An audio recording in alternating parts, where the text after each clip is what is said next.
music. I think I'll tell you right now, I wouldn't do it, even though I You can't would not sing? No, I would not. I would not normalize him. And she says, I love our country. How do you love your country and support and normalize somebody who was a convicted felon who really wants to destroy the country, in my opinion? I don't understand how you say you love your country at the same time as you normalize this convicted felon, which I can say now. If there's one thing Carrie Underwood knows how to do, it's making history. But this time, it's not about her music. It's about a courtroom showdown that just sent shockwaves through the entertainment world. Carrie Underwood wins $1 billion in defamation lawsuit against The View. Yes, you heard that right. A jaw-dropping $1 billion verdict in her favor after a heated legal battle with The View, and the repercussions? Absolutely massive. It all started with a seemingly harmless performance. Carrie Underwood was invited to sing America the Beautiful at Donald Trump's second swearing-in ceremony. But what should have been a simple musical moment quickly spiraled into chaos. Underwood faces backlash for performing at Trump's inauguration. The View wasted no time jumping into the controversy.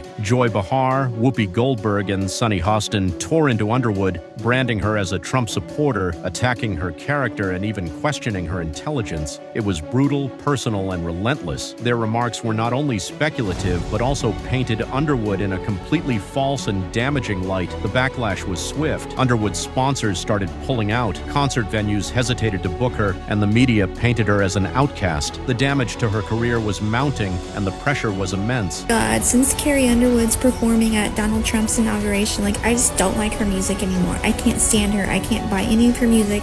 I'll never, ever, ever play another song of hers. She's such a piece of, oh my God. Oh my gosh, can you guys just not think for yourselves? Why is it that the second that someone you've loved and admired and followed for 15, 20 years, because they have a different political affiliation than you don't like them anymore? You can't stand them now. They're garbage, they're trash, you don't want anything to do with them. You liked them, but then because that person is supporting someone you didn't vote for, they're just, you're done with them. You're done with them. I don't understand it. There's a lot of musicians I follow, or that I support, or that I listen to their music. But instead of backing down, Carrie did something no one saw coming. She meticulously gathered evidence, noting every false accusation, every misleading statement, and every deliberate attempt to tarnish her reputation. Then she made her move. She sued, a staggering $1 billion defamation lawsuit against The View, accusing them of spreading false, malicious, and career-destroying statements. ABC, the network behind the talk show, tried to dismiss the case, arguing it was just opinionated political discourse, but Underwood's legal team knew better. This was more than just talk. It was a coordinated smear campaign designed to ruin her career. The case hinges on whether The View knowingly spread false information with intent to harm Underwood's career. But Carrie's legal team was armed with receipts. Leaked internal emails showed that ABC executives deliberately orchestrated the attack to boost ratings. Witnesses, including former staffers, testified that the show had a pattern of targeting conservative-leaning figures to stir controversy. Their testimony revealed a shocking behind-the-scenes look at how narratives are manipulated in mainstream media. After weeks of testimony, the jury sided with Underwood,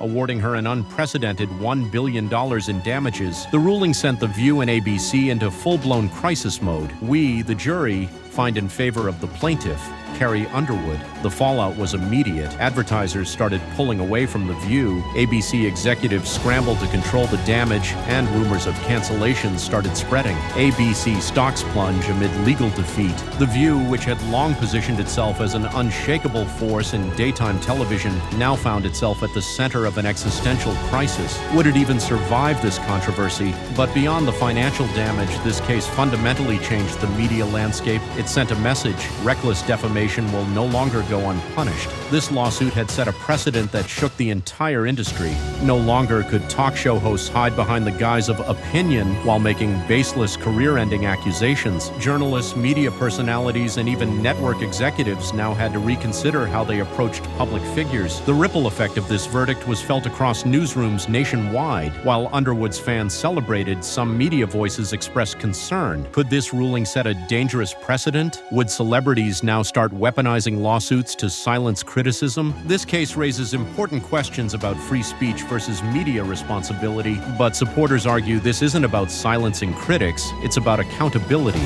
There's a big difference between expressing an opinion and launching a targeted smear campaign. Criticism is fair game, but spreading deliberate falsehood should have consequences. The conversation about responsible journalism versus sensationalized attacks was now more relevant than ever. So what happens next? Will ABC pull the plug on The View to avoid further damage? Will other celebrities start challenging media bias in court? One thing's for sure, this lawsuit has changed the game. The television landscape is evolving, and this ruling could force networks to exercise greater caution in how they discuss public figures. If The View survives, it will be under a level of scrutiny it has never faced before, and if it doesn't, this case may serve as a cautionary tale for other media outlets. What do you think? Did Carrie Underwood do the right thing by fighting back? Should talk shows face stricter consequences for their statements? And could this case reshape how the media operates moving forward? Sound off in the comments. Don't forget to like, subscribe, and turn on notifications for more breaking stories like this. Thanks for watching, and we'll see you next time.